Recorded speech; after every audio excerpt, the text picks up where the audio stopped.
మా అమ్మ నా గుండు టెంకాయని కొట్టినట్టు కొట్టింది. మనం కటింగ్ చేయించుకుందాం అని చెప్పి కటింగ్ షాప్ కి అయితే వచ్చామన్నమాట. మరి కొద్దిసేపట్లో మనకున్న ఈ షారుఖ్ ఖాన్ కటింగ్ ఇప్పుడు సల్మాన్ ఖాన్ కటింగ్ అవబోతుంది. ఆ కటింగ్ చూసి మీరు ఎవరు కులుకోమాకండి.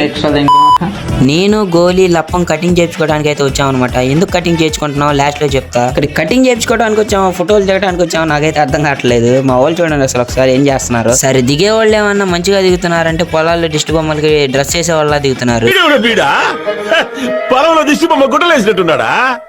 నాకే ఇలా జరిగిద్దా, మీకు కూడా ఇలాగ జరిగిద్దా? కటింగ్ చేసి నాకేమో సిద్దిపేట మోడల్ లా ఉంటాం, అదే ఇంటికి వచ్చి స్నానం చేస్తేనేమో నెంబర్ 1 చెప్రీలా తయారవుతాం. కరెక్ట్ గా చెప్పేవయ్యా. పనోడు పంది రాసి పిచ్చికి వచ్చి పడేసినట్టు అట్లా ఉంది నా పరిస్థితి. ఎంత బాగా చేసుకొని కటింగ్ ఇంటి కోసం అమ్మ చూడండి ఏమన్నదో. కటింగ్ ఏంది ఆ లోకం ఏంది? ఏం మాట్లాంట 100 రూపాయలు తగలబోసావు దీనికోసమేనా? పో ఆడ దగ్గరికే పోస్తా నా చూడ పోరా పో. ఎంత కటింగ్ చేయించింది మాలేసుకుందామని. సబ్స్క్రైబ్ ముఖ్యం బిగులు.